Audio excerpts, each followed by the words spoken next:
Olá, pessoal. Boa noite.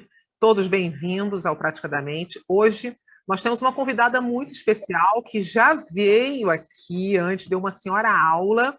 Se vocês quiserem, é só ir lá no YouTube, nas nossas redes sociais que vocês vão assistir. Mas hoje ela veio falar conosco sobre bulimia nervosa. Quem não conhece, a nossa querida Carol Áviles, muito bem-vinda. Ela tem várias especialidades, especializações, e a especialidade principal dela é nos transtornos alimentares. E eu vou passar para ela se apresentar melhor para vocês. E agradeço a todos. E entre em nossas redes sociais e compartilhe no final, depois dessa gravação, com outras pessoas que com certeza vão precisar, porque a Carol ela sempre nos traz dicas maravilhosas e vocês vão gostar muito, tá? Bem-vinda, Carol. Te passo a palavra. Obrigada, Lilian. Então, eu sou a Carol Avilés, que nem a Lilian falou, eu sou psicanalista, sou acadêmica de psicologia. Eu trabalho com transtornos alimentares e sou especialista nisso já faz alguns anos. Não estou contando, não quero contar também, tenho raiva de quem conta. Os anos estão passando mais rápido do que eu gostaria. E eu tenho também além de fazer o atendimento, né, que é a minha grande paixão, é fazer atendimento, eu tenho um curso de transtornos alimentares, mas ele não abre mais turma. Então, a gente só aceita agora quem for assim, só sob encomenda, vamos falar assim, só quem é indicado, faz entrevista para entrar no curso mesmo. Isso porque eu percebi com o passar do tempo, né, dos alunos entrando no curso, que não é para todo mundo. Não é para todo mundo estudar transtornos alimentares, não é para todo mundo trabalhar com isso, não é para todo mundo entrar no nível de tecnicidade que precisa para tratar transtornos alimentares, tá? Então, assim, quem tiver interessado de fazer uma especialização, tem que ser uma comunicação 1 a 1 mesmo, porque não vai abrir mais turma esse curso, provavelmente. Se algum dia abrir, eu aviso vocês, mas não tenho intenção por enquanto, tá? Então, eu tô aqui mesmo para dividir com vocês conhecimento, trazer treta também, que senão não tem graça, todo mundo dorme. Também, a minha intenção, quando eu escolhi o tema, acho que foi com a Márcia que eu falei, trazer para vocês, assim, primeiro, quando chegar um cliente no consultório de vocês identificarem que ele está com bulimia. Essa é a minha primeira intenção, que vocês possam receber o cliente, ele vai falar o que está acontecendo e pela sintomatologia, a partir de hoje, vocês sabem que esse cliente tem bulimia. E aí, meu segundo objetivo é que, caso vocês não tenham uma especialização, que vocês indiquem ele para outra pessoa e não atendam. Esse é meu objetivo de hoje, porque não é algo que a gente consegue atender porque ouviu falar, porque assistiu uma live, não é a intenção aqui, tá? Não é a intenção preparar ninguém para atender bulimia, e sim para que vocês possam reconhecer e encaminhar. Então, caso você tenha alguém que, a partir do momento que eu for explicando o que é bulimia, vocês falam, nossa, esse meu cliente tem bulimia, não falem, tá bom? Fica quietinho. Não joga na roda, porque vocês já sabem o que eu vou falar. Passa para outra pessoa, passa para uma pessoa que sabe atender. Então, fica na moita aí, porque aí a gente fica todo mundo amigo. Senão, eu vou falar mesmo, não me comprometo a ser politicamente correta nesse momento, tá? E vocês também fiquem à vontade, mete o pau, pergunta tudo que vocês quiserem também, sem medo de ser feliz, que o que vocês perguntarem, eu tenho certeza que eu vou, no mínimo, poder ajudar com alguma informação, tá? O que eu não souber, lógico, eu vou falar e procuro saber, mas vai ser muito interessante vocês me perguntarem alguma coisa nesse sentido, vou ficar feliz. Vamos lá? Feitas as devidas introduções, vocês já entenderam o nível da conversa. Eu vou começar falando para vocês o que é bulimia nervosa, tá bom? Primeiro, a parte técnica. A parte técnica a gente acha sempre Primeiro, é um transtorno de comportamento. É um transtorno que está catalogado dentro do manual psiquiátrico, né, da Associação Americana de Psiquiatria, que chama DSM, que a última versão é a versão 5, certo? Nós não estamos falando aqui de uma frescura, não estamos falando de alguém que tem problema com a sua aparência física, não. Nós estamos falando de um transtorno de comportamento psiquiátrico, tá? Então, a bulimia nervosa, ela tá devidamente explicadinha. Como a gente faz para diagnosticar através do DSM-5? Ah, mas eu posso diagnosticar? Olha, na verdade, como é um transtorno de comportamento e não exige testes clínicos para ser diagnosticado, a própria pessoa pode se autodiagnosticar. Quanto mais você se estudar o DSM. Então, você pode também. Na verdade, está aberto para quem quiser ler e entender o que é a bulimia nervosa, tá? Então, rapidamente, vou falar a parte técnica, depois a gente vai para os meandros, que aí realmente é a prática que traz. Então, a bulimia nervosa, a bulimia, ela vem do grego, que quer dizer fome voraz. E ela sempre traz uma dupla, compulsão, purgação, ou um comportamento compulsivo associado a um comportamento evitativo ou associado a um comportamento compensatório. Talvez fosse a melhor palavra para usar, tá? Então, ele tem que ter essa dupla para ser considerado bulimia. Em nenhum momento eu falei aqui vômitos, percebam, isso é importante. Então, são episódios recorrentes de compulsão alimentar periódica. A compulsão alimentar periódica sozinha é uma outra doença, tá? Então, a gente tem bulimia e a gente tem compulsão. Tem gente que chega pra gente e fala assim, eu tenho compulsão e bulimia. Ó, é redundante, porque a bulimia implica em ter compulsão, então você não pode ter os dois, sempre um dos dois só. Também você não pode ter bulimia e anorexia, você só tem um dos dois também. Então, são todos mutuamente exclusivos, tá? Então, a compulsão alimentar periódica, né, para quem não sabe, ela também está descrita como transtorno de comportamento no DSM-5, ela é ingestão por um período limitado de tempo de uma quantidade de alimento muito grande associado a um sentimento de falta de controle, tá? O comportamento compensatório recorrente é inadequado, porque faz mal para a pessoa de alguma forma. E a ideia da pessoa, quando ela faz esse comportamento compensatório, é prevenir o aumento de peso. E, com o tempo dela repetir esse comportamento compensatório, ela também vai ficar associando o comportamento compensatório a um alívio de ansiedade. Olha só, ele acaba mudando de papel. Do mesmo jeito que vocês estão acostumados a lidar com quem começa a fumar, e quando começa a fumar lá no começo, tem uma ideia de participar de um grupinho. E depois, 20 anos depois que a pessoa vai te procurar para parar de fumar, o cigarro quer dizer outra coisa para ela, não mais para participar de um grupinho. Aliás, pelo contrário, hoje em dia é até meio excludente dos grupos sociais. Assim também, o comportamento compensatório acaba acontecendo isso. Ele começa para evitar um aumento de peso e depois ele se mantém por mais funções do que simplesmente evitar o aumento de peso, tá? O comportamento compensatório, ele pode ser autoindução de vômitos, ele pode ser uso indevido de laxantes, diuréticos, enemas, que são remédios que provocam o vômito, ou outros medicamentos. Pode ser jejum e pode ser exercícios físicos excessivos e pode ser qualquer outro comportamento que a pessoa julgue compensatório. Isso também é muito importante. Então, a frequência, a compulsão alimentar mais o comportamento compensatório inadequado, no mínimo uma vez por semana, no mínimo nos últimos 3 meses.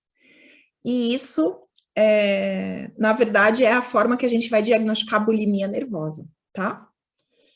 Aí a gente tem uma escala de gravidade que vai falar a bulimia nervosa leve é de 1 a 3 vezes por semana, a moderada é de 4 a 7 vezes por semana, ou seja, quase todo dia.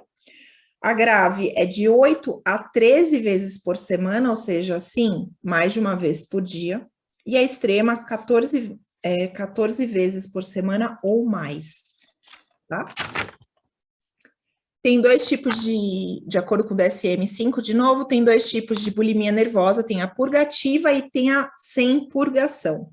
A purgativa inclui qualquer coisa que tira algo do corpo, ou seja, autoindução de vômitos, laxantes, diuréticos, enemas, né, ou qualquer outra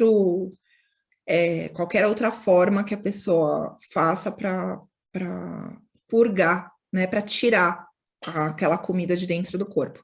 A sem purgação é outros métodos compensatórios, como, por exemplo, jejum, inclusive intermitente, tá? Exercícios físicos excessivos e remédios para emagrecer. Também contam como bulimia nervosa sem purgação.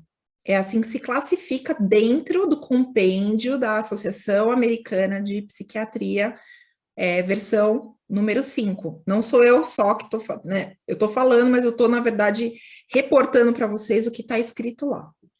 Agora, o que é que vocês vão encontrar quando chega no consultório? Chega no consultório, alguém vai falar para você assim, eu tenho compulsão alimentar. É isso que ela vai falar.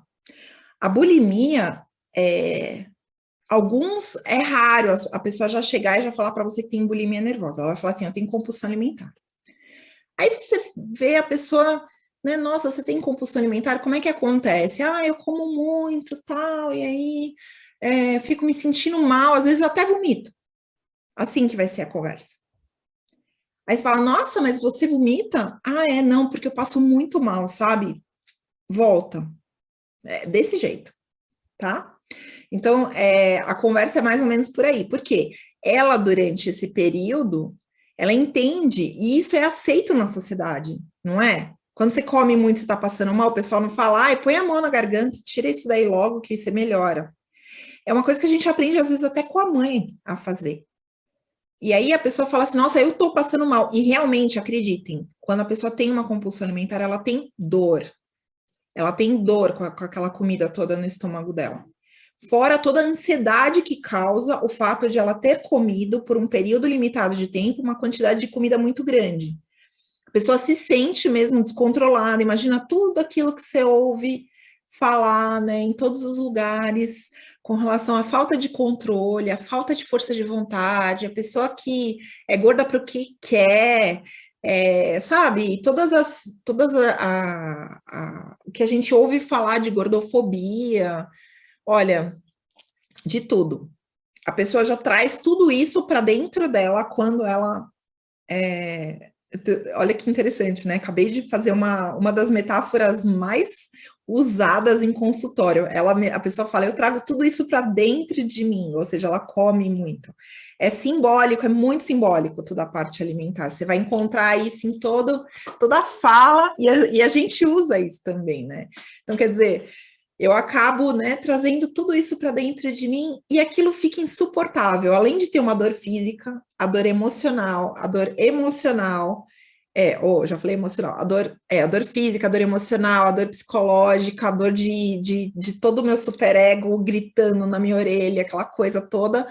Eu vou lá e eu faço o que todo mundo faz quando tá passando mal. Eu vomito. Mas eu não vomito porque eu tô provocando um vômito, porque eu tenho bulimia. Não, eu vomito porque eu tô passando mal. É isso que vocês vão receber no consultório, tá? E por algum motivo que, sabe, tá difícil de eu conseguir compreender, a maior parte das pessoas acha que pode tratar compulsão alimentar. Sendo que compulsão alimentar também é um transtorno alimentar. Ou seja, é grave e não é assim que funciona. Para vocês terem uma ideia, a mesma forma que eu trato anorexia, eu trato transtorno de compulsão alimentar periódica. Então, se você consegue tratar anorexia, na gravidade de 20% das pessoas que sofrem de anorexia morrem devido à doença, que é a doença que mais mata no mundo psiquiátrica Não tem nenhuma doença psiquiátrica que mata mais, nem transtorno bipolar, nem depressão, nada disso, que não anorexia. Se você acha que você consegue tratar anorexia, vá lá e trata a compulsão alimentar. Se não, também não se meta nisso, porque de um para o outro é um pulo. Muitas vezes, olha, eu vou até contar um casinho rapidinho aqui. Sempre trago meus casos Maravigold. Eu trabalho com diversos psiquiatras que acabam me indicando, e alguns eu também trabalho indicando para eles e tudo. E aí, um dos psiquiatras me ligou. Falou, estou passando para você um caso de uma menina com 17 anos com anorexia. Aí eu falei, me conta um pouquinho no caso e tal. Aí ele falou assim, é o seguinte, ela veio com bulimia com 15 anos, tratei ela com topiramato, aí eu tratei com antidepressivo tal, e aí ela, né, ela tava tomando bupropiona, topiramato e fluoxetina. Ai, que delícia, delícia, sabe por quê? É o sonho de toda menina que tem compulsão alimentar ou bulimia ficar anoréxica. O médico chegou e deu um coquetel na mão dela. Olha aqui, meu amor, pode tomar, você vai perder a fome. Foi exatamente isso que o médico fez. Ele olhou e falou assim, não, isso aqui é tranquilo. Dou uns remedinhos aqui para ela, vai perder a fome, vai parar de comer um monte. E aí ela começou a entrar num processo de anorexia, e ele viu que ele tinha criado um monstro, porque aí ela chegava de volta no consultório dele e estava doida pelas receitas de topiramato. Não, preciso de mais, porque ele começa a não fazer efeito, então tem que ir aumentando a dose, né? Então preciso de mais, até que chegou uma hora que ele falou, não vou dar receita, e você vai fazer terapia, e eu vou te indicar para uma pessoa especializada, e aí ele me ligou. Aí eu virei para ele e falei assim, você tem consciência de que ela tá na anorexia, porque você medicou, certo? Você tem consciência disso. Porque se você tivesse me mandado ela com bulimia, era mais fácil de eu conseguir tratar do que agora. Ele teve que ouvir isso. Porque foi isso que aconteceu. E agora, eu já mandei essa menina para o hospital 2 vezes. Durante o tratamento. Com anorexia. Então, quando você está tratando um transtorno de compulsão alimentar periódica, que você acha que é tranquilinho, você está correndo o risco de fazer a mesma coisa que esse médico achou. Tá? Então, muita consciência nesse momento. Voltando, né? Já comecei com as minhas tretas. Aí tá bom, chega a pessoa, então ela vai contar uma história assim, vai falar que ela tem compulsão, beleza? Então isso é uma das formas que chega. E aí como que você vai saber que não é compulsão e ela passou mal e vomitou? Você vai perguntar para ela, quantas vezes por semana você tem esses episódios de compulsão alimentar? Né? Assim, normalmente, como é que acontece? E você passa muito mal quando você tem esses episódios? Geralmente você passa mal? E aí, quando você passa mal, geralmente, realmente, você acaba vomitando. Você não vai chegar aí, né? Porque os pacientes que vêm com transtorno alimentar são os mais arredios que vocês podem imaginar. Eles nem queriam estar se tratando. Então, vocês têm que começar toda uma terapia motivacional primeiro, para antes de começar realmente a tratar, tá? Então, assim, você vai devagarinho, vai entendendo como é que tá acontecendo o negócio ali, e aí você vai, entendi, então a maior parte das vezes que você tem compulsão alimentar, você acaba vomitando? Tá, então você vai olhar e vai falar, pô, é bulimia. Não importa como a pessoa quer chamar. E aí você vai virar para ela e falar assim, meu amor, você não tem compulsão, você tem bulimia? Não. Porque é desnecessário. Não vai mudar nada a vida dela se ela tiver um rótulo maior ou menor na cabeça dela, certo? Principalmente porque você ainda não conhece cliente, você não sabe se isso vai ser um problema para o tratamento. Mas você tem que ter consciência de que isso está acontecendo. Tá bom? Até aqui, tudo bem? Gente, vai perguntando. Tudo bem, Tá o bom. Sérgio é que fez um comentário, quer que eu veja aqui? Ele colocou TCAP, não sei se fala assim, não é fome e nem escolha. Não existe compulsão alimentar por doces. É isso aí. Amém, Sérgio. Toma benção, meu filho. Então, é o seguinte. Aí esse daí é um caso que é o mais clássico, assim, mais fácil de reconhecer, é aquele que chega com compulsão e fala que de vez em quando vomita porque, né, passa mal. Beleza. Agora começam os complicados. Chega a pessoa e fala assim, eu tô comendo muito, eu tô engordando, e isso tá me incomodando muito. Você faz hipnose para emagrecimento? Gente, quem fizer hipnose para emagrecimento, manda o contato para mim no privado, porque eu tenho uma galera para indicar para vocês. Toda a galera que eu não pego. Então, manda para mim o contato, eu faço uma lista e vou mandando, vai, vocês recebem tudo isso aí, sem problema. Não pega, esse eu não pego. Então, aí chega a pessoa assim e fala assim, não, eu quero emagrecer. Aí você vai perguntando como que é essa hiperfagia, como é que é esse negócio de comer muito, tal, ela vai contando como é que é esse... Aí você vai entendendo, viu? Quando você come tipo bastante, assim, a ponto de as pessoas que estão em volta ficarem meio assustadas com a quantidade que você come, é mais do que uma pessoa normalmente come nessa situação, tal, ah, tá. E quando você faz isso, você sente assim que você não consegue parar? Você tem uma sensação de falta de controle? Ah, eu tenho. Aí você chegou à conclusão que a pessoa tem compulsão alimentar. Legal, passo 1. Aí ela te conta que para ela não engordar, porque ela não quer, ela tá vendo que tá subindo peso, etc., ela vai, de vez em quando ela faz um jejum intermitente, ou até ela tá fazendo jejum intermitente, até às vezes com o nutricionista. O que realmente muda tudo, né? Porque continua sendo um comportamento compensatório, só que agora ela está gastando com alguém que está dando o aval para ela fazer isso, mas ela está fazendo a mesma coisa, tá? No final das contas, não importa se é com o nutricionista ou não. É um comportamento que sucede episódios de compulsão alimentar, não precisa ser no mesmo dia. Ela pode ter num dia e no dia seguinte, por exemplo, fazer jejum. Então, sim, sucede. Legal, ponto 1. Segundo ponto, a intenção é não engordar? Sim, é. E ela tem a sensação de que ela conseguiu reparar o dano da compulsão alimentar? Sim, fechou. Comportamento compensatório. Tem nutricionista, tem psiquiatra, tem professor, eu não tô nem aí. Tá dentro.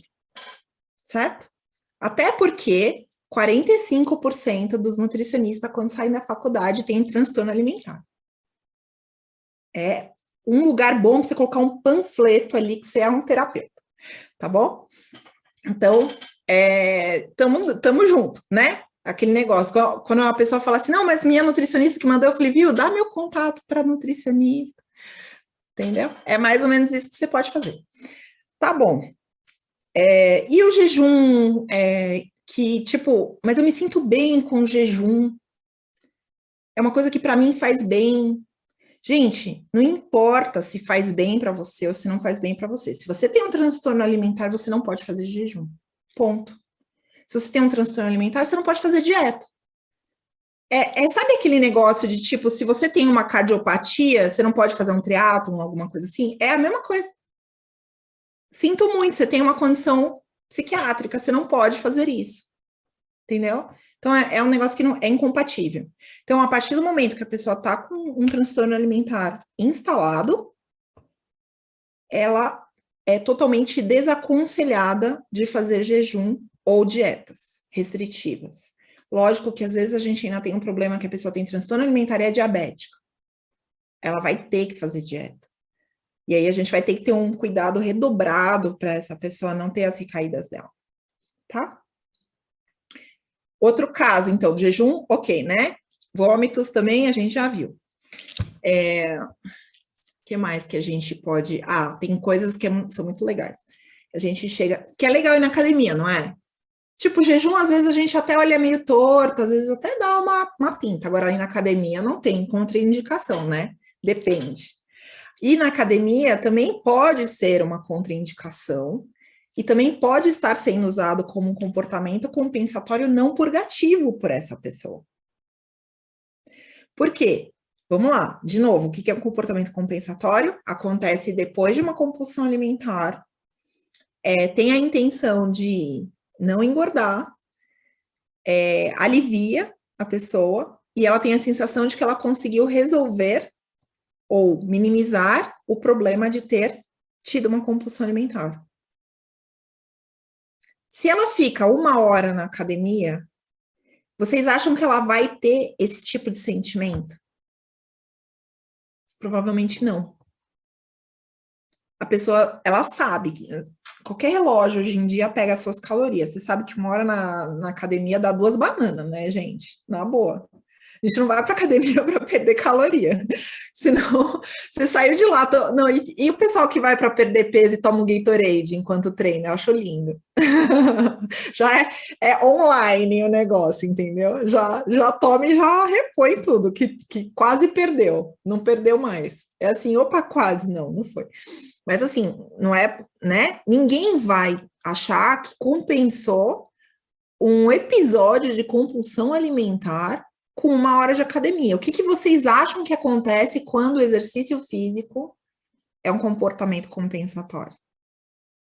Hermione Granger, não fale. Levanta a mão, Hermione Granger. Ninguém? Quem que é a Eu Hermione acho que Granger? o pessoal tá tímido. Tá tímido? É que eu falei para o Sérgio não falar, que ele é Hermione. Ninguém tem coragem de falar, não, gente. Não, tem sim. Então, quando você vai para academia e você tem uma sensação de você perdeu muita caloria, que você compensou uma compulsão alimentar, é porque você ficou exausta na academia. É porque você ficou muito tempo na academia e é porque você provavelmente fez atividades físicas extenuantes. Essas são as perguntas que você faz, né? Então, muito tempo, quanto que é? Normalmente, uma pessoa fica 1 hora, 1 hora e meia, aquele que conversa bastante, né? Se a gente está falando da pessoa passar a manhã na academia e no dia anterior ela teve uma compulsão alimentar, você está falando de um comportamento compensatório. Como você vai saber disso para confirmar? Você vai perguntar para a pessoa, mas e aí, então não teve problema, né? Você conseguiu compensar. Já compensou, né? Aí a pessoa fala, pronto. Mas fala, check. É a lista. Você faz as perguntas para ela você entender. Tá. E laxante diurético? Ou laxante sozinho, ou diurético sozinho. Não resolve, não tem nenhum tipo de efetividade na manutenção do peso e nem compensa o fato da pessoa ter tido uma compulsão alimentar no dia anterior. Mas psicologicamente é uma lavagem. Quem nunca se sentiu leve depois de uma diarreia? Fala para mim. A gente sente assim pleno, né? Você sai andando, assim, não tem nem gases. Você vai belo depois, você sente assim, a barriga lisinha, não tem nada. Né? Essa sensação que a pessoa está buscando é uma sensação, tá? Resolve? Não resolve. Mas como ela faz essa lavagem dela, com lactopurga ou qualquer outro tipo de laxante, geralmente são laxantes orais mesmo, tá? Não são aqueles de tipo chuquinha, essas coisas que é só da última parte do intestino. São laxantes mesmo, porque a pessoa tem a ideia na cabeça dela de que se ela tomar um laxante, não vai dar tempo de absorver as calorias ali no intestino. Por isso que elas tomam, tá? Diurético, a mesma coisa, você acaba perdendo muito líquido, né? Você perde muita água, então se você se pesa, você vê realmente uma diferença na balança. Tanto com laxante quanto com diurético, você vê diferença na balança. Mas é por perda de líquido, que na verdade você pode repor rapidamente, e geralmente repõe. Ai, Vitor, eu adoro essa pergunta, adorei. Orlistat. Gente, alguém já tomou Orlistat? Xenical é um nome. Já tomaram? Você se borra. Você tem que usar fralda quando você usa um negócio desse. Por algum motivo não, por motivos óbvios de ganhar dinheiro, inventaram uma medicação que você não absorve, sei lá, tipo coisa de 15% da gordura. Né? Ele acaba trabalhando na lipase ali, ele não deixa fazer a digestão de tipo 15% da gordura. Só que faz um estrago que o negócio sai assim, ó, é um negócio de louco. Então, assim, usar o Orlistat, a princípio, faz com que você não perca peso E aí, você também pode perguntar para a pessoa qual que é a... Tipo, o que ela sente quando ela toma o Orlistat. Se ela sentir que ela compensou, também pode ser um medicamento compensatório. Mas também não resolve nada e a vida fica muito interessante. Porque ela se caga toda nas calças. É pior que laxante, Orlistat. E não adianta. Aí, medicamento para emagrecer. Prescrito por endocrinologista, uma belezinha, tá lá com a receita, tudo de boa. Mesma coisa. Se a pessoa teve compulsão alimentar e ela tá tomando medicação, ela não precisa nem tomar em seguida. Se ela tá tomando medicação para emagrecer e ela teve compulsão alimentar e ela tem a sensação de que tomando a medicação ela vai emagrecer, mesmo comendo, o que é, mesmo tendo aquele episódio de compulsão alimentar, aí também funciona desse jeito, tá? Então, vocês vejam que tem duas coisas que a gente tem que levar em consideração. Uma é o efeito real compensatório e outra é o efeito psicológico, que já conta como bulimia nervosa, tá?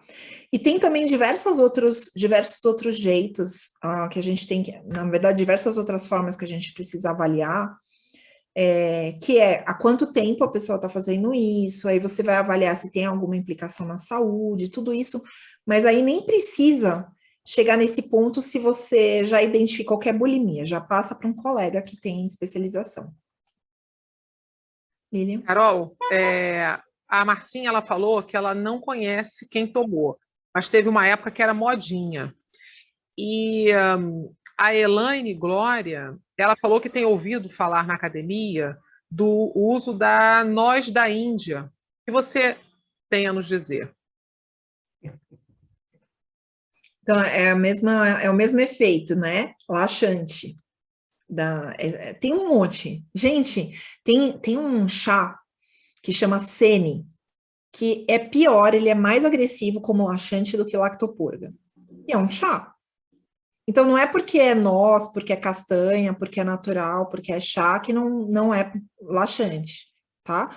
Você não precisa obrigatoriamente comprar numa caixinha na farmácia. Você pode tomar chá que já funciona. Tem chás abortivos, né? Tem outros chás também que são diuréticos, tipo cavalinha, por exemplo. Se a pessoa ou hibisco, dependendo do chá também, ela pode ter um problema grave até de infecção urinária, mas ela também desidrata. Então, assim, o diurético e laxante, não importa qual que é, desde que o efeito seja, pelo menos, sentido pela pessoa como. Faz sentido, Lili? Sim, respondido a Elaine que tinha perguntado, né? O André Villa ele fala o seguinte: quando o terapeuta resolve aceitar casos de clientes por transtorno alimentar, qual a medida de tempo desse cliente em tratamento? Eu acho que o André chegou depois. André, você André Villa. Eu sei quem é o André. André, é o seguinte, depende muito do que você está tratando. É uma caixinha de surpresas. Isso é o que eu costumo falar nas minhas aulas. Então, assim, o transtorno alimentar é como se fosse aquela nata, que é a primeira coisa que você vai tirar lá de cima. Então, é um transtorno comportamental, a pessoa está sofrendo, está tendo comportamentos que causam sofrimentos para ela. Mas todo esse comportamento que ela tem, e o transtorno em si, ele tem um motivo de estar ali. Ele não veio à toa e nem sem utilidade. Ele é funcional dentro da disfuncionalidade desse paciente. Então, ele serve para algo. E ele está escondendo algo que é tão grave que a pessoa prefere trocar, não é prefere, né? Tudo de uma forma inconsciente, mas assim, troca o sofrimento dela por um transtorno alimentar, porque assim ela não precisa encarar esse sofrimento ou não dá conta de encarar esse sofrimento nesse momento. Então, quando a gente trata o transtorno alimentar, e a minha indicação é que seja através da terapia cognitivo-comportamental, tá? Apesar de eu ser psicanalista, eu trato o transtorno alimentar com TCC, e ensino a tratar com TCC porque é a que dá resultado mais rápido. E a gente está falando de... É muito cognitivo-comportamental o transtorno alimentar, ele tem a cara da TCC. É a melhor abordagem, na minha opinião, que tem resultados mais resolutivos, vamos falar assim. E aí você tira esse transtorno, e aí você vai dar alta para esse paciente. Por quê? Aí o negócio vai começar a piorar. Transtorno alimentar é o único, no meu conhecimento, tá? É o único transtorno psiquiátrico que quando a pessoa melhora, ela piora.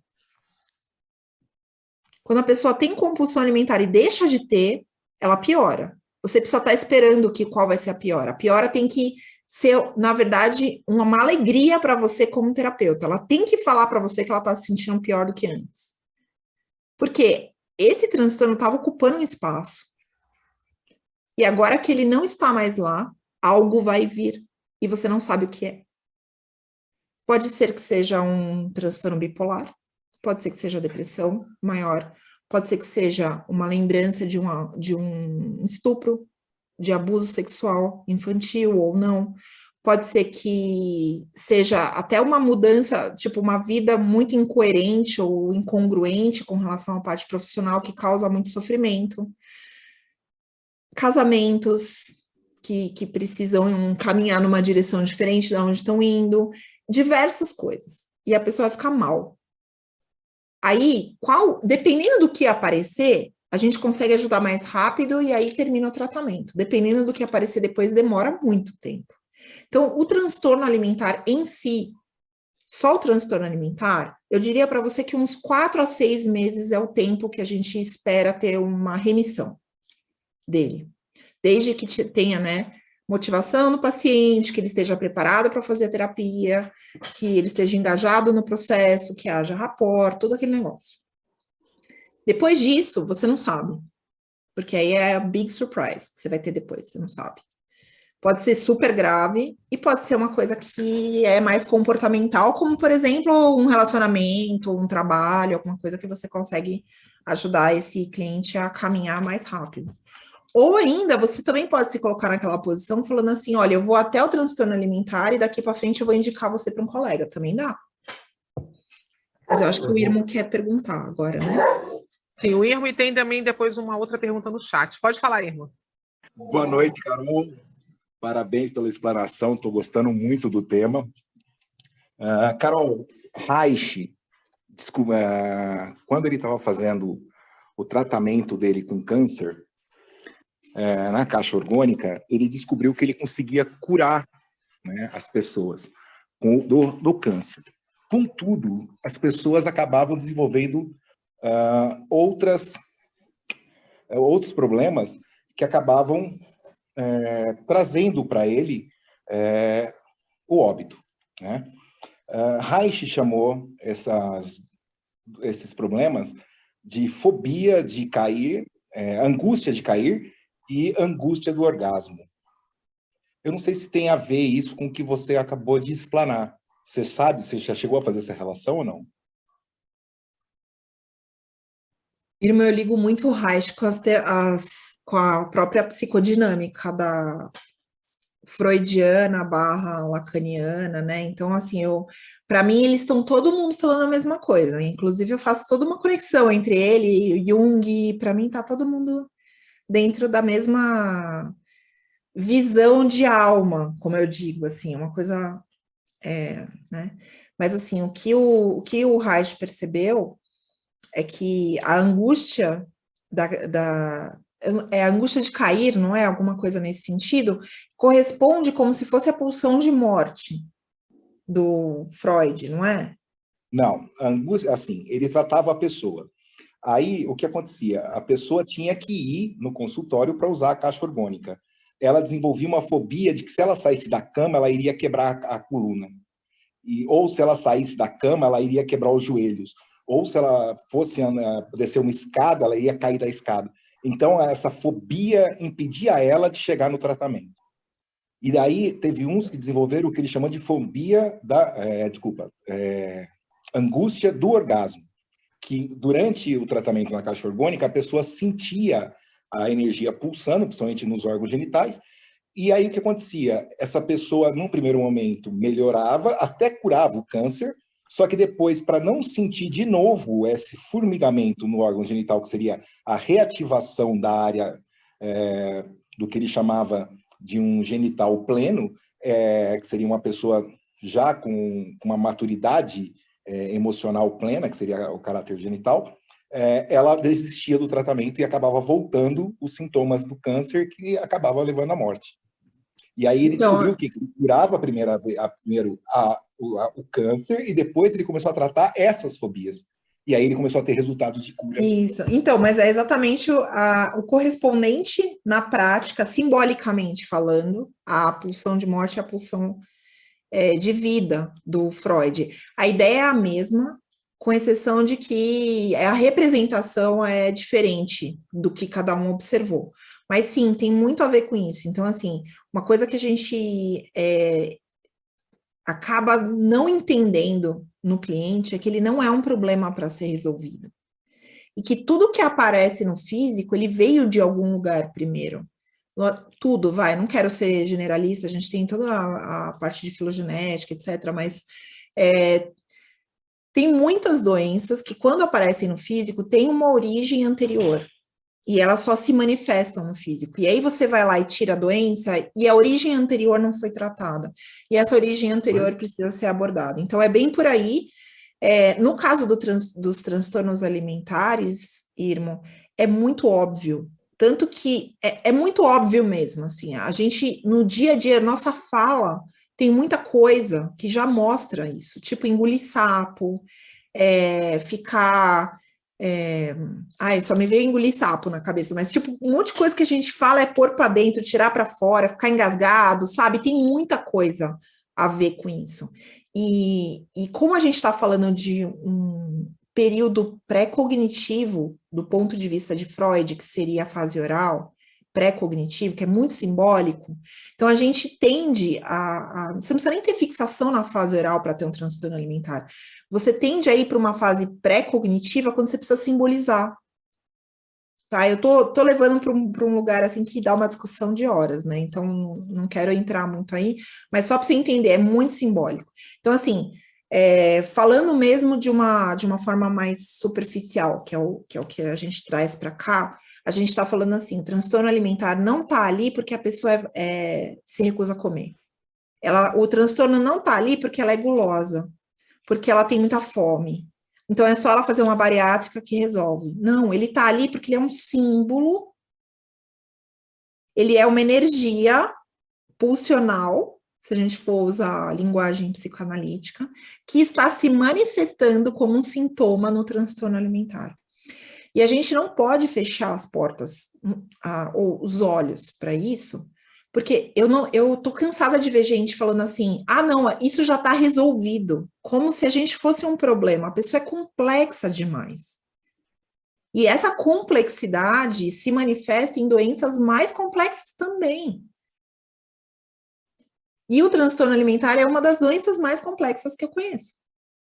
Tanto que ele vem associado, muitas vezes, a transtorno bipolar, como, comorbidade, vem associado a borderline, vem associado à depressão maior. A coisa mais fácil que tem quando chega no consultório é quando é ansiedade. Carol, mas é a minoria. Oi. Eu acho que entra aí a pergunta do Durante, que ele fala assim, talvez a pessoa entrou no transtorno alimentar para substituir outro trauma, ele pergunta. Não só um trauma, tá? São muitos símbolos que podem ser tratados, mas eu vou falar na real. Na real, a gente observa que muita gente que tem transtorno alimentar é mulher. Eu vou falar muita gente aqui para não querer usar dos percentuais, porque para mim todos os percentuais estão errados. A maior parte dos transtornos alimentares não estão nos livros.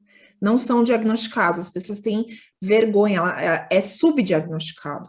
Eu não sou indicada para ninguém, vocês têm noção? Meus clientes não me indicam, porque ninguém sabe que eles têm um transtorno alimentar. Não tem esse negócio de depois é boca a boca. Entende? Muitas vezes eu atendo cliente que a família não sabe que a pessoa tem. Então, é normal isso, é uma coisa muito silenciosa, né? Olha a boca já entrando de novo no negócio. E aí, muitas são mulheres, e eu vou dizer para você, assim, uns 80% a 90% são mulheres. Dessas mulheres, desses 80% a 90% que são mulheres, metade tem algum evento traumático de cunho sexual envolvido. Que faz todo sentido para mim, entendendo a psicanálise, mas que não existe ainda, assim, a gente está escrevendo sobre isso, tá? Ainda não existe, assim, um consenso de por que isso é assim, mas o fato é que é. Mas Reich trata muito isso, né? Desde da função do orgasmo, ele trata muito a repressão sexual na mulher ser o pivô de grandes conflitos que geram a neurose nas mulheres. Por isso que ele fala que a mulher sofre muito mais, e o percentual é muito maior em mulheres do que em homens por causa da própria repressão sexual da mulher. Seria bom que fosse só repressão sexual. O problema é que, na prática, é violência. É violência. Então, assim, tô cansada de atender gente que passou por estupro, inclusive quando criança. Tô cansada de atender gente que passou por abuso sexual infantil, e aí entra naquela estatística que a maior parte dos abusadores são parentes próximos, ou às vezes até progenitores, tá? A maior parte das pessoas, das mulheres, principalmente, que sofrem de transtornos alimentares, eu tô falando em geral, não só bulimia, que é o tema de hoje, mas em geral, tem pelo menos uma história para contar de um abuso. E aí, muitas vezes demora para chegar isso em você. E muitas vezes demora para chegar isso ao consciente delas, porque fica recalcado e reprimido mesmo. E aí você começa a entender a estrutura simbólica do transtorno alimentar. E por que ele estava ali.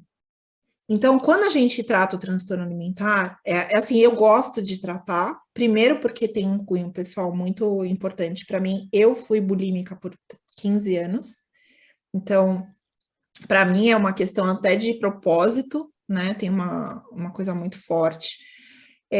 Além disso, eu entendo que pouca gente sabe o quão importante é tratar direito um transtorno alimentar e saber o que está fazendo.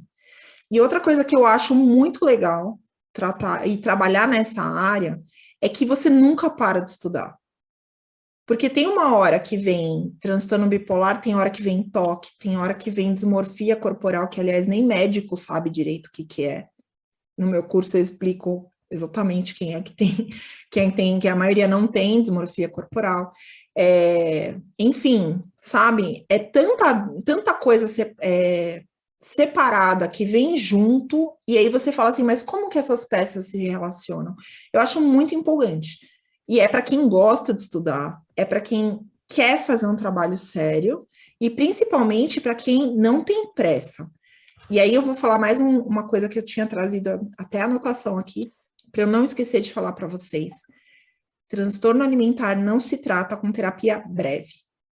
Não é terapia breve, porque é complexo e envolve estruturas complexas dessa pessoa. Ô, Carol, olha, aproveitando isso, dá logo já a dica, porque o Gilson perguntou isso. Como se obtém uma especialização em terapia de compulsão alimentar? De compulsão alimentar, não obtenha a especialização. Se tiver alguém vendendo terapia de compulsão alimentar, não vá. Tem que ser transtorno alimentar, porque a estrutura é a mesma para todos os transtornos.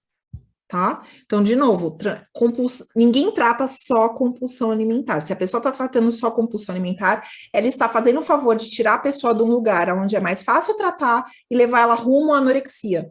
Não faça. É pior. Agora, uma especialização de transtornos alimentares, existem algumas disponíveis nas faculdades. E eu, pessoalmente, já estudei o currículo de diversas, por isso que eu resolvi fazer um curso, inclusive, fazer um curso não, montar um curso, porque a maior parte das especializações, elas são comerciais. Isso quer dizer o seguinte, aonde é que está hoje o grande mercado de transtorno alimentar? Na bariátrica. Então, a maior parte do currículo das especializações que estão disponíveis nas faculdades está voltado para acompanhamento pré e pós-cirúrgico de bariátrica. E bariátrica, obesidade, não tem nada a ver com transtorno alimentar.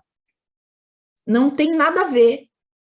Você pode achar uma pessoa que tem compulsão alimentar e não tá gigantesca, como você imagina, assim, tipo aqueles filmes. E você chega à conclusão que de quem tem obesidade mórbida, só 1/3 tem compulsão alimentar, os outros 2/3 não têm compulsão alimentar, né? Então, assim, a gente... E outra, quando você vê uma pessoa com bulimia, gente, eu nunca fui gorda. Eu tive 15 anos de transtorno alimentar. Você olhava para mim na rua normal. Quem vê corpo não vê transtorno. Só que é isso que está vendendo, tá? Então, infelizmente, eu não consegui achar nenhum currículo que eu pudesse indicar que eu achasse que faz sentido dentro de um tratamento de transtorno alimentar.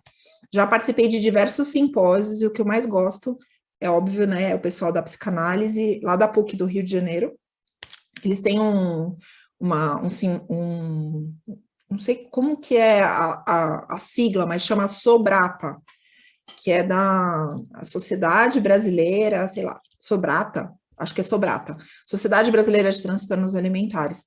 E eu gosto muito do pessoal lá, assim, a parte teórica é fantástica, eles são bons demais, super recomendo. A prática que deixa a desejar, porque como é psicanalítico, o negócio, assim, você nunca chega num estudo de caso que chegou no final e deu certo. Não dá tempo de fazer um tratamento psicanalítico e a pessoa sobreviver ao final do tratamento, sabe? Mas, então, assim, a parte teórica é fantástica. O Gilson, ele é do Rio de Janeiro. Gilson, você já pode ir lá na PUC do Rio ver isso. Agora... Parece bom demais lá. Só que na teoria, tá? A prática da psicanálise é complicado. O Sérgio, ele fala, inclusive, isso que você falou. Carol, qual a sua opinião sobre terapeutas que realizam tratamentos para emagrecimento? Exemplo, balão gástrico e hipnótico. O quanto eles precisam conhecer de transtorno alimentar para saber que não vai fazer uma manutenção de um transtorno existente ou latente? Sérgio, você me sacaneia, né? Vamos lá. Porque eu tenho que fazer uma live de balão gástrico hipnótico, que aí eu dou uma aula para vocês, todo mundo sabe fazer. Eu tenho, inclusive, uma live gravada no meu Instagram que eu explico tudo direitinho, qual que é o protocolo. Quem quiser fazer é só ir lá, tá lá de graça. Não comprem curso de balão gástrico hipnótico, tá lá de graça para vocês, como que faz, tá? Assim, uma coisa boa do pessoal fazer hipnose para emagrecimento e balão gástrico hipnótico é que aumenta o mercado para a gente, que trabalha com transtorno alimentar. Vai gerando novos clientes o tempo todo. É bem assim, é muito difícil uma pessoa... Vamos lá, se fosse fácil emagrecer, alguém já estava rico, concorda? Tipo, vamos supor que hipnose para emagrecimento funcionasse. Gente, não tinha ninguém mais precisando de cliente entre nós. Vocês concordam? Portanto, não funciona. Não funciona, porque se funcionasse, já estava funcionando. Gente, não tinha um gordinho mais nesse mundo. Tava todo mundo hipnotizado, feliz da vida, magrinho. Não acontece, não funciona. Ai, mas eu fiz uma hipnose para emagrecimento e perdi 20 quilos. Ótimo, depois daqui 2 anos manda foto. Qual que é a diferença de fazer uma hipnose para emagrecimento e fazer uma dieta?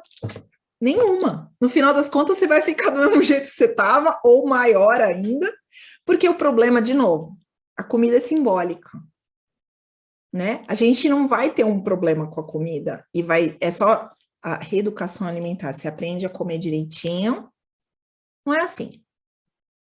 Ó, e não sou eu que estou falando, a Sophie Deran, que é uma grande nutricionista, inventou a parte toda de... Inventou não, né? Mas trouxe para o Brasil grande parte da nutrição comportamental, que fica com um pezinho na psicologia o tempo todo, tal. Porque ela já entendeu, o negócio é psicológico, entendeu?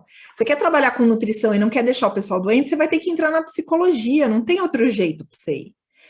Então, ela mesma falou, 95% das dietas causam reganho de peso ou mais.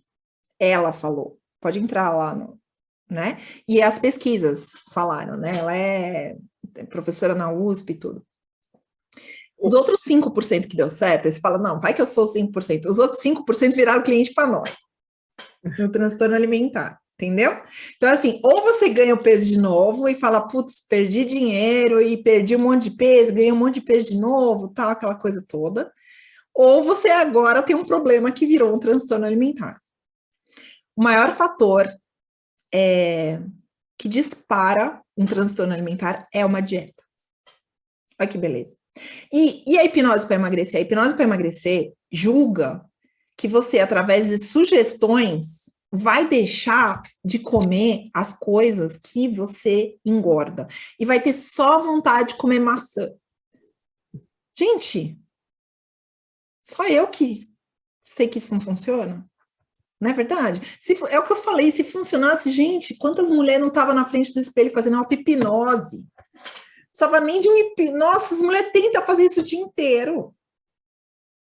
Coloca foto na geladeira da Kardashian lá. Então, assim, se quiser ter um cliente e perder depois, você faz hipnose para emagrecimento. Na verdade, você não vai perder, sabe por quê?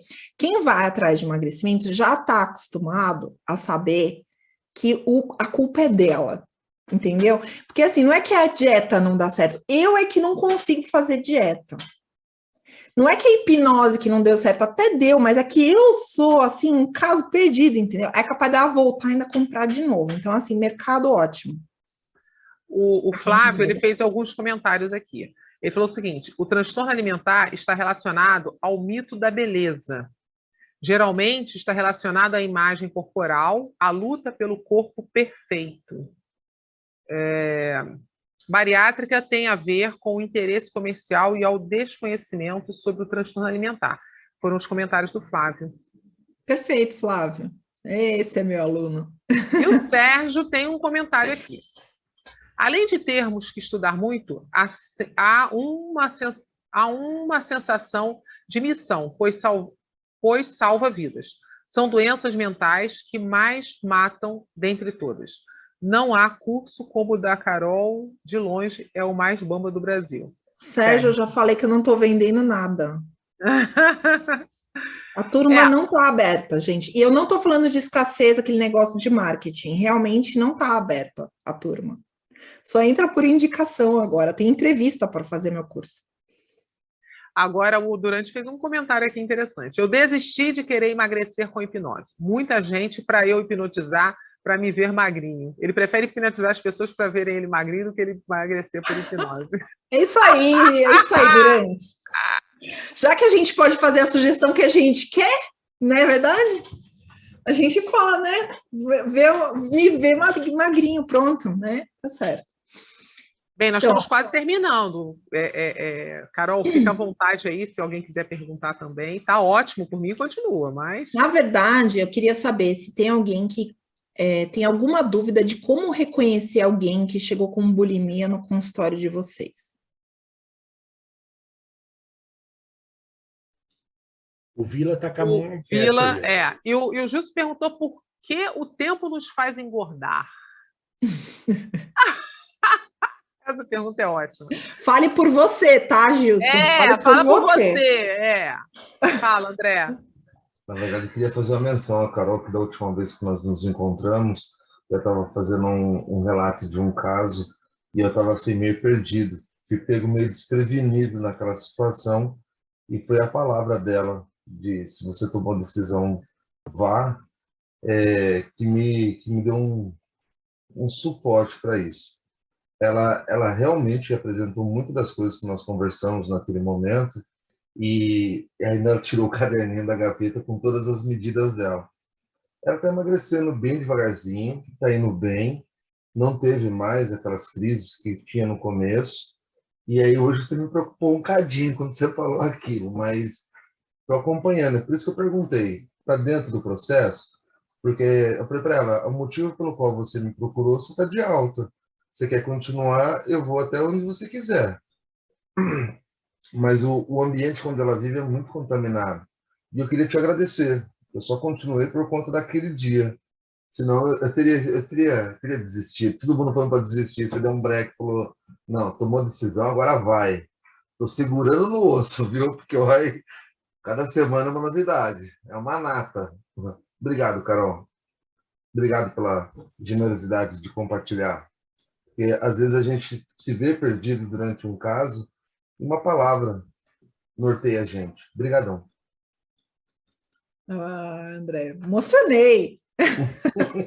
Obrigada. Não, realmente assim, é para ficar preocupado mesmo, né? Eu falei isso aquele dia para você também, ó, é para ficar preocupado, é um caso grave. São casos graves, as comorbidades que chegam são graves também. A gente tem que aprender a trabalhar junto com o psiquiatra, tem que tirar aquela ideia de que a gente não trabalha junto com o psiquiatra, tem que trabalhar sim. A gente tem que parar com a ideia de que a gente não pode discutir com o psiquiatra. Eu discuto, sim, com o psiquiatra, coloco minha visão, eu estou acompanhando e eu não costumo ter problema, tá? Então, a gente só tem que estar preparado para conversar com eles no mesmo nível. Aliás, a gente vai ter, se a gente se prepara, a gente tem um nível melhor, porque não existe uma cadeira na faculdade de psiquiatria que é de transtorno alimentar. Não existe uma cadeira na faculdade de nutrição de transtorno alimentar. E não existe uma cadeira de transtornos alimentares também na faculdade de psicologia. Todo mundo sai da faculdade sem saber nada. Então, ou vamos estudar e fazer especializações, ou a gente vai estar colocando a vida das pessoas em risco. E é literal que eu estou falando. Então, a partir do momento que a gente se coloca, olha, eu estou falando que eu faço entrevista para colocar o pessoal no meu curso, e é verdade. É ou não é, ô Paty? É ou não é, Sérgio? Faço mesmo, e eu faço entrevista para aceitar paciente também. Por que eu faço entrevista para aceitar paciente? Porque uma vez que eu aceitei, já era, me ferrei. Não posso mais largar, entendeu? Tipo, pessoa, ó, caso que acontece comigo, tudo acertado, todo valor, tudo acertado. 2 meses depois, os pais se separam e para de pagar a terapia da menina com anorexia. O que eu vou fazer? Eu vou atender. Se eu vou receber ou não vou receber, não tenho mais escolha. A minha escolha já passou. Eu não posso largar a pessoa com anorexia. A coisa mais difícil que tem é criar o rapport na anorexia. Criou, já era. O problema é meu. A pessoa começa minha semana normal. Vou me matar. Minha vida. É isso que eu ouço. Vou me matar. E aí, o que eu faço? Ou senão a outra com anorexia vira para mim e fala assim, eu percebo na sessão que ela não está bem, e eu falo para ela, você está fazendo a realimentação, você tá tomando os líquidos, você está fazendo a realimentação, não está? Eu vou precisar que você seja internada. Você vai para o hospital. Ah, não, amanhã eu vou. Eu falei, vou desligar a sessão e vou ligar para o seu pai para levar você para o hospital. E desligar e falar assim, ó, você tem que sair da onde você está agora, tô pouco me ferrando, você está numa reunião onde for, você vai ter que levar sua filha para o hospital. São coisas que você tem que passar. Então, para você atender esse público, você tem que estar preparado para ter esse tipo de emoção na vida. Se você não estiver preparado, não entra. Tem que ter pulso, né, Carol? Você tem que ter, primeiro, amor ao ser humano, acima de tudo. Você saber que aquilo é uma vida que você está se responsabilizando. Não é assim, não me pagou, eu sou um profissional, eu vivo disso. Tipo, se você escolheu trabalhar com o ser humano, você trabalhe. Entende? Todo mundo tem conta para pagar, mas uma vez que ele é seu cliente, agora ele é seu cliente. Então, você tem que pensar de aceitar cliente também. Você tem que avaliar se você é capaz de atender. Se você não for capaz de atender, você tem, por princípio, por ética, de virar para a pessoa e falar, olha, eu não tenho capacidade de te atender. Não é a minha especialização. Vou indicar para uma pessoa. Entende? É a mesma coisa, se você tem capacidade de atender, você sabe que aquele paciente entrou para você, agora é na alegria e na tristeza. Que é uma seria vida. bom se que todos os terapeutas tivessem essa visão, né? Muitos não têm isso, né? Eu vou, antes de passar para o Durante, está com a mãozinha levantada ali, eu vou ler um comentário da Marcinha. Ela falou o seguinte: quando você trabalha com um psiquiatra, ele é direcionado a esse tipo de demanda? Não achei nenhum psiquiatra até hoje, quem conhecer, por favor, me indique, que só trabalha com transtorno alimentar. Geralmente eles não entendem. Eu sou a que mais entendo da nossa relação. Eu falo para ele, você trata a ansiedade, eu trato o transtorno alimentar, tá bom? Não me atrapalha, não te atrapalho. Mais ou menos isso. Até porque transtorno alimentar é um transtorno de comportamento. O que você trata no psiquiatra é a comorbidade, não é o transtorno alimentar. Não tem remédio para transtorno alimentar. Aí, Marcinha, Durante vou te deixar cansado um pouco, porque ela completa aqui. Suponhamos que eu tenha um cliente que me procura por uma demanda X e notei do processo, identifiquei algum transtorno alimentar, devo encaminhar mesmo depois do rapport? Sim. Com certeza. Porque você não tem condição técnica de atender. Não adianta, aí vai ser uma amiga com outra amiga, não é assim que a gente é profissional. Se você não tem condição de atender, isso acontece comigo também. Tem pessoas que eu falo assim, olha, cheguei no meu limite, agora eu vou te encaminhar. É uma questão assim, tem coisas que a gente não atende. Eu não atendo esquizofrenia, não atendo psicose, não atendo depressão alucinógena, não atendo. É uma coisa que eu não atendo. Formei um rapport, identifiquei, não dou conta, eu não dou conta, eu tenho que falar. É questão ética, tá acima do rapport. O rapport é o acolhimento que você faz dessa pessoa. Você não vai virar e falar, não quero te atender, não. Se percebi e tal, continuo acolhendo e encaminho. É nosso dever ético. Isso aí, Durante, faz a tua pergunta e depois lê a do Irmo e do Flávio. A minha pergunta, eu acho que não é bem uma pergunta. O que eu queria é que a Carol falasse novamente o que ela falou no início da live. Porque eu não me considero um cara muito idiota, tá? Mas eu sabia disso e me surpreendeu. Que esse transtorno é responsável por muitas mortes. Então, eu queria que a Carol repetisse isso aí, porque é importante que todos nós aqui tenhamos conhecimento disso daí. Porque eu pensava que eram outras coisas que levavam a alguma depressão, essas outras coisas podiam levar à morte, né? Mas a bulimia a gente sabe que teve, inclusive a menina dos Carpenters, né? Aquela cantora famosa, ela morreu disso aí. Né? Até um pecado, né? Porque você olhava, aquela menina cantava muito bem. E tem muita gente boa aí que pode estar caminhando para a terra dos pés juntos, né? Então eu queria que a Carol repetisse isso aí para a gente ter consciência do que está acontecendo realmente. Ok, Carol?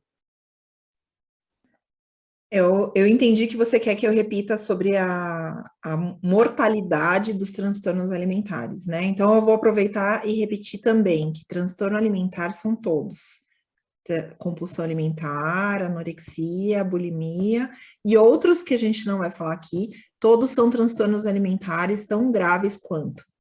A compulsão alimentar mata menos do que a anorexia, só que o caminho de um para o outro é o mesmo. Então, se você trata da compulsão alimentar, você não sabe o que você está fazendo, você pode estar encaminhando esse cliente para anorexia ou para bulimia. E aí sim, aumentar a mortalidade. mas 20% dos pacientes diagnosticados com anorexia morrem. Essa é a realidade, está no Google, pode pesquisar. É isso, é muito grave mesmo. E todos os que têm algum transtorno alimentar podem cair ali, naquele transtorno. Começam de um jeito e terminam de outro. Então, a gente tem que tomar cuidado.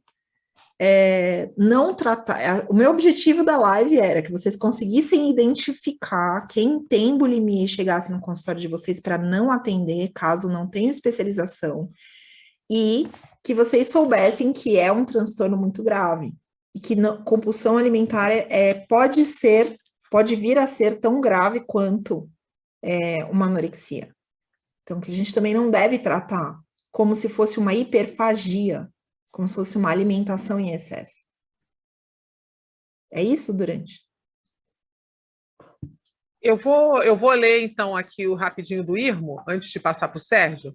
O Irmo pergunta o seguinte, se você usa hipnose não verbal no processo terapêutico, nesse caso. Olha, eu comecei com consultório presencial e acabei fechando o consultório presencial em 2019, porque eu tenho uma demanda de atendimento de pessoas em todos os lugares do Brasil e muitas brasileiras em diversos países do mundo. Eu já atendo 8 países diferentes, para vocês terem uma ideia. Então, a minha clínica é online, por isso eu não uso hipnose não verbal. Já cheguei a usar no consultório, mas para tirar pacientes de um estado meio catatônico, que a pessoa às vezes chega com uma ansiedade tão grande que ela está travada. Daí eu faço uma hipnose não verbal, ela libera muita coisa e a gente consegue desenvolver. Mas a base da terapia do transtorno alimentar é verbal e a gente tem que saber usar as técnicas também, tá? Não tem que ter técnica, tem que ser direcionado, tem que ser diretivo. A gente está falando de pessoas que têm distorções cognitivas importantes, tá bom? Vou passar, então, a palavra para o Sérgio. Ele tinha levantado a mão. Não, eu levantei a mão. Boa noite, Carol. Assim, eu tinha até abaixado a mão, porque no fim das contas, mas eu vou aproveitar e vou reforçar. Quando a Carol estava falando da mortalidade, ela acabou falando uma coisa que, assim, depois que eu me especializei nos transtornos alimentares, eu acabei virando um ativista, né? E eu sou, assim, muito mais treteiro do que ela, né? Ela é muito mais diplomática do que eu.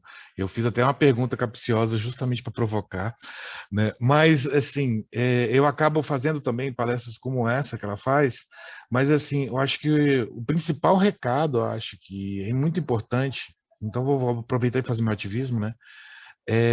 Que todo terapeuta tem que saber identificar um transtorno alimentar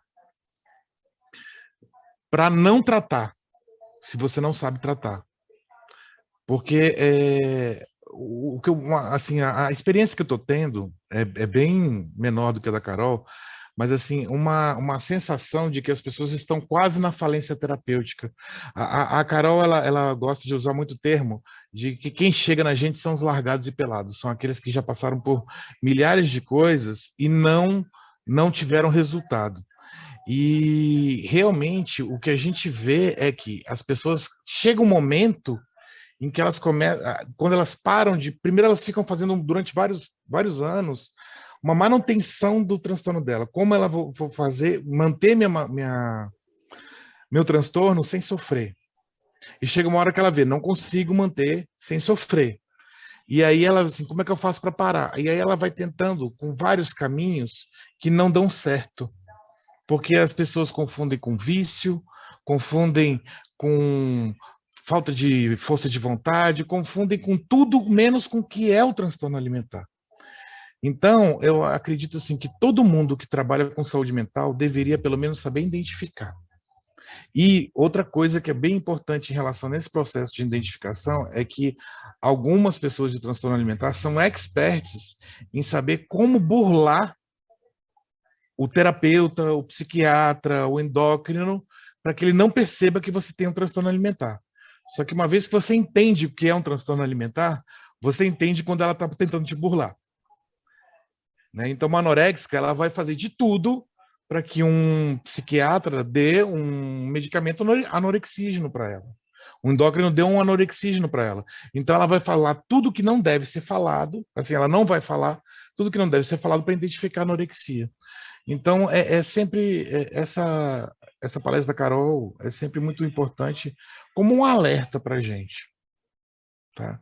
Então, bom, eu acabei sendo redundante em relação ao que ela falou, mas é meu ativismo que não me deixa calar. E é isso. Tá Eu certo. acho que já deu nosso tempo agora, né? É isso que eu estou pensando, por causa do horário, né? Tem uns comentários aqui, mas eu acho que já... Fica para a próxima. Eu estou à disposição, que nem eu falei, eu não vim aqui para vender nada. Vim aqui para trazer informação para vocês mesmo. Convido quem quiser saber mais. Eu tenho um site que tem bastante informação. Eu sou daquelas que sou escrevinhadeira, eu gosto de escrever blog.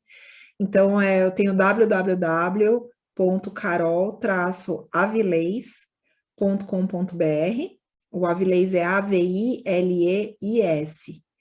E no Instagram eu tô como @carol_avilés, tá bom? Aí tem bastante informação, tem bastante live para vocês lá.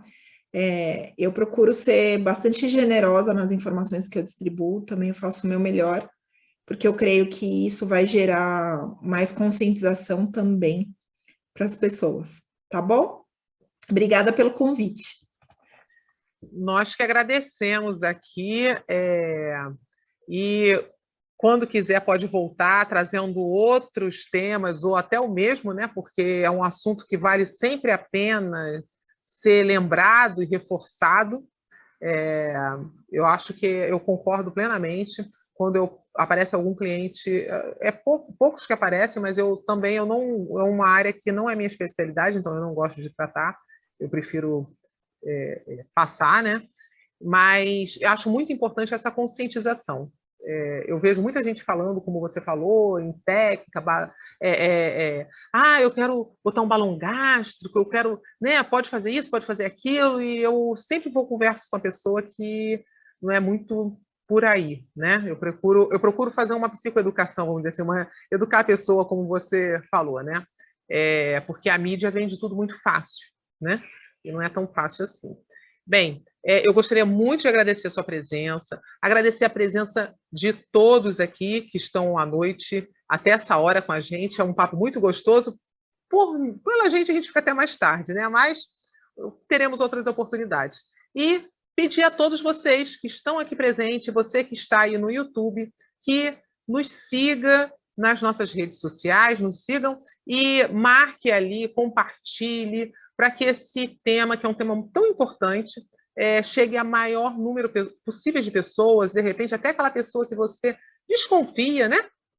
Caminha para aquela pessoa e siga a nossa querida Carol aí, e gratidão a todos pela presença, né? Então, nossas redes sociais vocês já sabem, nós estamos no Instagram, YouTube, no Spotify, e agradeço mais uma vez a todos e até a próxima.